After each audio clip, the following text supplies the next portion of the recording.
Unafraid Show, Reister or Wrong. It's your boy George Reister here. Thank you for joining me today. I appreciate your time, appreciate your energy, and appreciate you tuning in to the Unafraid Show each and every day where we bring the truth, the way, and the light, man. You can save your tears if you're coming here for if you're coming here crying about stuff, if you don't like open, honest discussion, if you don't like the truth, where the truth is power, man, then this is not the place for you. But I know you guys are here for the goods. What the goods today? So Jalen Hurts, who is Alabama's former, sort of, kind of, maybe starting quarterback, his dad said that if he doesn't win the starting quarterback competition at Alabama, he's then going to be the biggest free agent in college football history. We'll break that down. Biggest free agent in college football history? Okay, yeah. The Browns, there's a rumor going around about what the Browns are going to do with their number 1 and number 4 pick, and it's the most Browns thing that you've possibly ever heard. We're going to get into that. And then the Cavs, they're tied up 1-1 with the Pacers, and I'm telling you, I've been saying it from the beginning, they are in trouble. They are in 100% trouble against the Pacers. Tiger Woods, question of the day. Has Tiger Woods changed or is he rebranded? Now that's the biggest question. Also, don't forget Unafraid Show on Dash Radio on Friday from 3 to 5, Dash Radio. You can go to Dash Radio /Dash Talk. You'll find the Unafraid Show there from 3 to 5 o'clock. But what we got, so the first thing we got today is Alabama. Their quarterback controversy between their 2-year starter, Jalen Hurts, and Tua Tagoviloa, the kid who saved the day in the national championship. So Jalen Hurts started for 2 years, and then all of a sudden, in 30 minutes of play, he lost his job. And his dad says that he will be the biggest free agent in college football history if he doesn't win the starting competition. And then he turns around because he's going to transfer. And I'm sitting here like, wait, I love the kid. I love Jalen Hurts. I love his heart.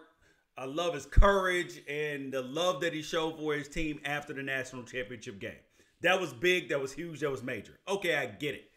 But Jalen Hurts is still not a great passer. Like, his legs are the magic, the secret sauce for Jalen Hurts. He is essentially Kelly Bryant, who's Clemson's quarterback. That's who he is. Or Denard Robinson, better coach. Like, that's what he is. Like, you can't sit up there. Like, his dad says he's going to be a free agent. So let's break it down into like the different parts of this. First of all, free agency is reserved for professionals. That's the first part about this. Is that college football, again, the business side of this weighs in. Oh, should Jalen Hurts transfer? Hell yeah, if he's trying to play. But the reality is, like, he's not a NFL caliber quarterback. He's just not. This goes and reminds me of the 48 laws of power. The 48 laws of power. This whole Jalen Hurts not being the starting quarterback at Alabama. This goes back to the 48 laws of power for me. Do not appeal to the past. Appeal to what you can do for somebody else for the future. Like, you can't appeal to, oh, I was a starting quarterback for 2 years. Like, this is cool. I'm the man. That doesn't work like that in football. It doesn't work like that in life. No, you have to say, is the future brighter than the past with me? Or is it brighter than the past with Tua Tagoviloa? It's the same thing like with the Philadelphia Eagles. They just won the Super Bowl with Nick Foles.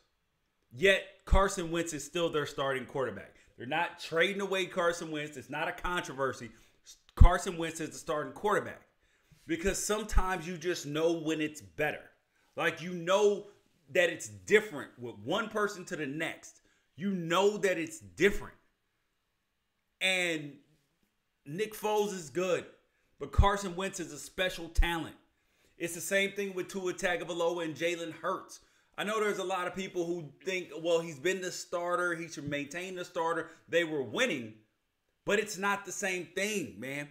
Tua Tagovailoa brings something special, intangible, and is actually the best quarterback that Alabama has had. The best quarterback Alabama has had under Nick Saban. It's not even close. I mean, he's had A.J. McCarron, who's good, a professional. Hurts, Coker, Sims, McElroy, John Parker Wilson.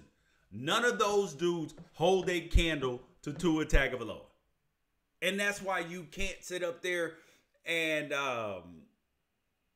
say that just because a guy had the job already, that he should keep it. Because sometimes you just know when it's better. It's just like if like for instance, I like cologne. One of the colognes I got put on to as I got older was Creed. And okay, Creed is super expensive, like $400 or $500 a bottle. Well, like in between $300 and $500 a bottle.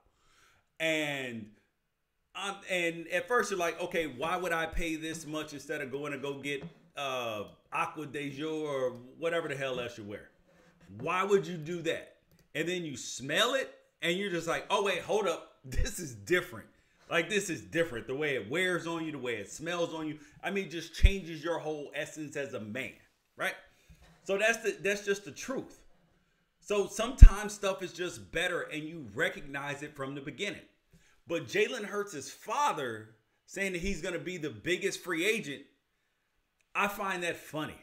I find it funny because, because there is no money to be made in the situation.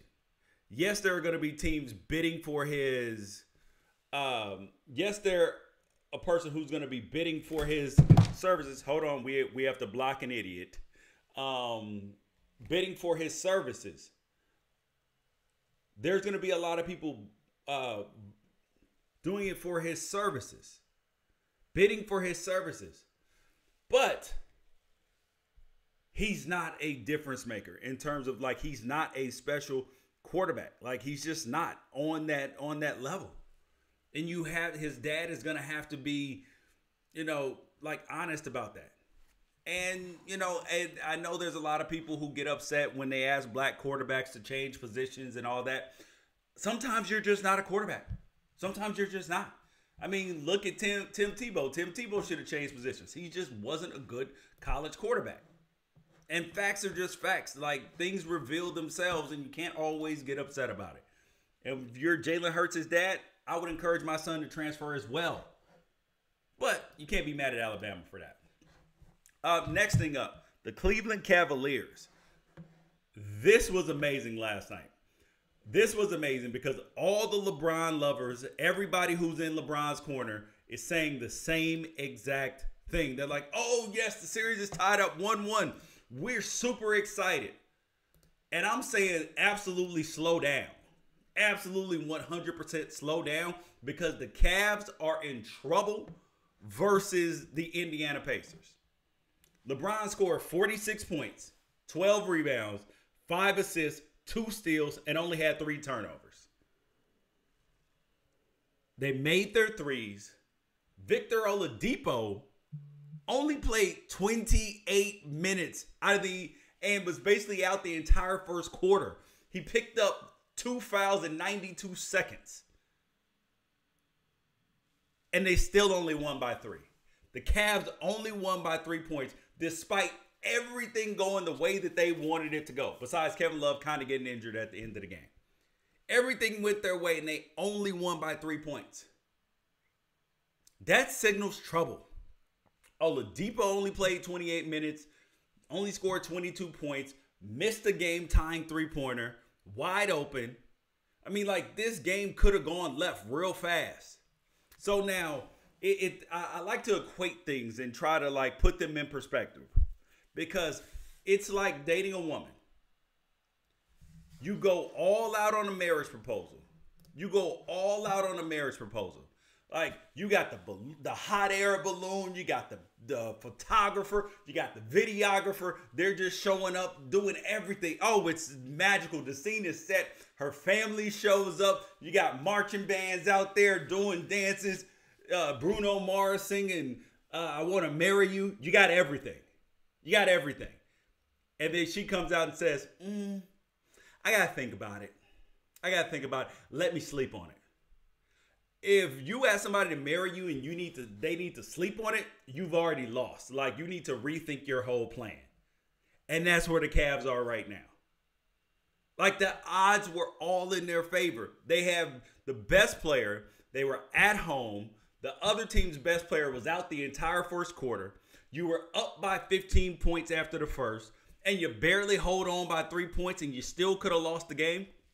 The Pacers had opportunities, and they played terribly. So come on, man. Like, you cannot believe that they're under any circumstances that the Cavs are not in trouble, because they are. I know that they have LeBron. I know LeBron's the best player in the world. But you can be the best player in the world all you want to. If when it comes time, if you only win a game by 10 points, that you are in command of the entire game, yes, guess what? You are in trouble. You are in deep doo-doo, buddy. You are in deep doo-doo. Because it's not going to go your way. It's not going to go your way. I mean, do I think the Cavs can win the series? Yes, the Cavs can win the series. But all the odds were in their favor in last game, and they still weren't able to capitalize. They still weren't able to capitalize and have a dominating victory despite everything going in their favor. That's why the Cavs are in trouble. I mean, Oladipo only played 28 minutes. They didn't shoot the ball particularly well. They were constantly scraping by loose balls, didn't get 50-50 balls, getting jump balls when they called timeout. Everything was going against the Pacers, and the Cavs still barely won. That signals a team that is in trouble. That's what that means. And I know LeBron may be able to bail them out, but when you got what's his name? When you got Oladipo and you have even Lance Stevenson playing well, you can get yourself, if you're the Cavs, in a crunch. Because, like I talked about in the video the other day, the Cavs don't do what the Warriors do. They don't play hard every single day. They don't, and the best teams do. Got the Boston Celtics without 3 of their better players in Kyrie Irving, Gordon Hayward, and Marcus Smart. They're not playing, but they're still absolutely winning games. Like, the Bucks should be ashamed of themselves. And then you have the Spurs, who are up against, like, they are literally playing, they're swimming with jaws, but they're still out there clawing and scratching. That's why they are successful, or they stay in games. Come on, man. I mean, and I love the whole, I'm going to tell you this. I love the whole Lance Stevenson, LeBron James narrative. That makes me happy. That makes me so, so happy, because Lance Stevenson is so annoying. Like, he's a guy that, like, I enjoy watching him play because he's like a menace. He's like Dennis Rodman, just a menace. Like, you never know what the dude is going to do. He's going to try to get you out of your game. He's going to do something stupid. He's going to have turnovers, but he's going to do some great things at the same time. I don't want him on my team, but I love watching him. And you know who he reminds me of, what Lance Stevenson reminds me of? He reminds me of that cousin that spends the night at your house and then won't let you go to sleep. He's just constantly throwing paper airplanes, flicking you in the ear, getting up, turning the light on. Hey, yo, you want to watch some TV? It's 3, 4, 5 o'clock in the morning. He still won't let you go to sleep. And you're pissed off the next day when you got to get up and do something. That's who Lance Stevenson is. He's the bothersome cousin. That's who he is. And so the Cleveland Cavaliers are in trouble, and it's going to take another heroic effort. I mean, for 3 more games. Well, because this series is going 7. For every single game for them to have a shot, even have a shot. But you know who LeBron James can't save, even if he can save the Cavs? He cannot save the Cleveland Browns, because the Cleveland Browns are attempting to make the worst move that they've made in forever. Like, they are attempting, I mean, like, not only they have Couch, Detmer, Wynn, Peterson, Holcomb, McCown, Garcia, Dilfer, Fry, Dorsey, Grakowski, Anderson, Quinn, Delhomme, Seneca Wallace, McCoy, Lewis, Whedon, Campbell, Manziel, Davis. I mean, Hogan, Kessler, McCown. This list of quarterbacks is absolutely amazing. And you know what the Browns are thinking about doing? These fools are thinking about, the rumor out today is that they're thinking about drafting 2 quarterbacks with their first pick in the draft and with the number 4 pick in the draft. And I'm like, this is the most Cleveland Browns thing. This is the most Cleveland Browns thing to possibly do. Why on earth would you take 2 quarterbacks with your first and 4th pick? Why? Oh, in case we guarantee we get it right. Okay. When is the last time that we've seen that done? And it wasn't with it wasn't with 2 picks in the first. But the last time I can remember that being done was the Washington Redskins. Who did they draft? RG3 and Kirk Cousins. People say, oh, well, it worked out. They drafted Kirk Cousins. Okay, not really. Because here's what happens if you have 2 first-round picks as opposed to like a first and a 4th, like the Redskins use, or a first and a second, first and a third, whichever they used on Kirk Cousins. Here is the difference. Is that with RG3 and Cousins, one player's your starter and one player has no trade value and is worthless.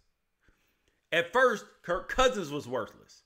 And then when he comes in and plays, RG3's worthless. So, and especially if it's a number 1 and a number 4 pick, you're paying 2 players to be your starting quarterback.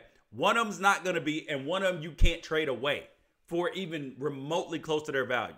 Because if he can't be the starting quarterback at your team, why would another team pay equal value for him? I mean, really, let this sink in. Unless you're going to trade it away on draft day. Like, that is the only possible way that this could possibly make sense. But this is not the movie Draft Day. It's not. I mean, it's literally, drafting 2 quarterbacks in the first round gives you way too many options. Gives you way too many options.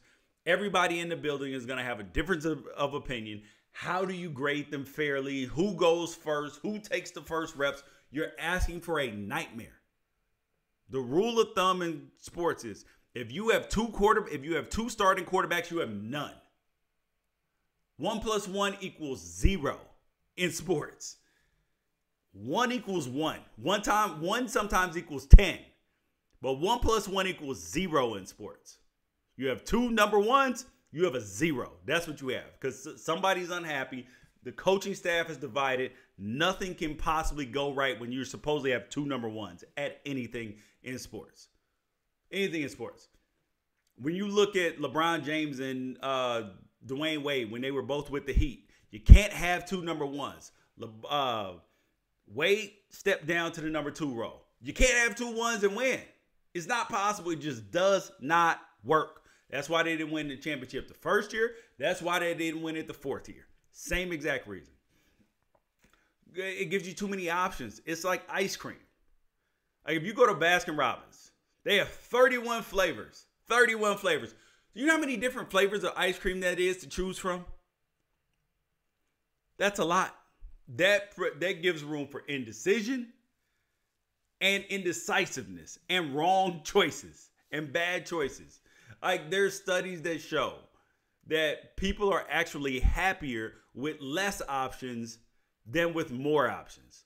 More options does not equal more happiness. More options equals more options, more things to weigh out, more potential problems. Come on, man. Come on, man. Come on in. The next thing we got up today is, Tiger Woods. So I wanted to talk about Tiger Woods for a minute because this is a big deal for me. I'm a Tiger Woods fan. There's no denying it. I'm not going to sit up here and act like that I am not Tiger Woods' homer. I'm the person who did not give up on Tiger Woods when he was not winning. I'm the guy that when he crashed the car, when he got arrested for the DUI, I was like, Tiger's still coming back. Don't you worry. He's come back, played well, hasn't won yet, but he's in contention. So the question I ask you is this. Is Tiger Woods rehabbed or is Tiger Woods rebranded? Because remember this, Tiger Woods was not the lovable character that everybody, I mean, he was marketable. He was marketable, but he was not personable and lovable like people wanted their superstars to be. Tiger Woods was not that. This dude had what? This dude had $109 million worth of endorsements at the peak of his career. The peak of, I'm sorry, $105 million in 2009 with Accenture, AT&T, EA, Gatorade, Gillette, Golf Digest, NetJets, Nike, Tag Heuer, Laser Eye, and Upper Deck. $105 million. But nobody was in love with Tiger Woods. They weren't in love with Tiger Woods. Like the person, because you didn't know who he was.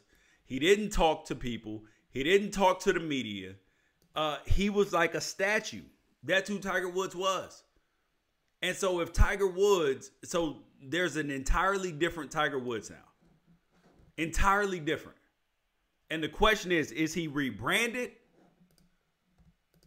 or is he rehabbed?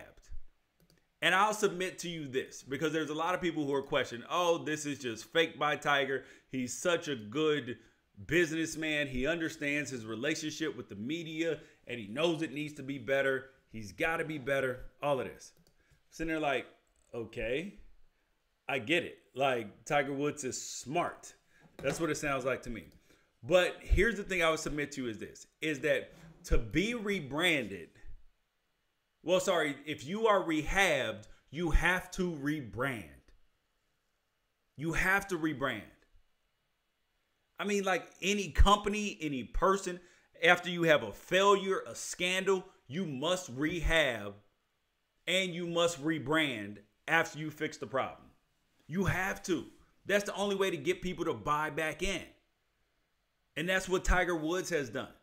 He's changed from cursing on the golf course, not talking to kids, not signing autographs, to doing 100% 180, and people like that. That's why Tiger Woods is such a fan favorite now. Regardless of whether you're black, white, Mexican, Haitian, whatever it is, you love Tiger Woods. And if you hate Tiger Woods, then you my friend, are not an American. I'm joking. But the rebranding is just like, okay, let's take a company like Pabst Blue Ribbon, the beer company. What do you think? What did you used to think of when you saw Pabst Blue Ribbon? This is a cheap 99-cent store beer that'll give you a headache if you drink too many. Like this is like wino, need some alcohol drink. But now, what do? They sell for $44 in China. Got them in a nice bottle, glass bottle, high-end beer. Because they rebranded. McDonald's. After Super Size Me, everybody's like, nope, stay away from McDonald's. They're making America fat and killing America. And they have pink slime. But now what do they look like? They've rebranded themselves. A progressive company. We sell salads. And we're health conscious. We care about your kid. We'll give them these apple slices that don't turn brown because we have a lot of preservatives in them. But we're very health conscious. Look at Target. Used to be a discount store. Like on the level of Walmart. But now what? Rebranding. All of a sudden it's Target. It's Target. Bougie people don't go to Walmart. They go to Target. I'm going to tell you this. This is the truth. If I have to go to Walmart and Target, 100% going to Target. I feel like I belong better at Target.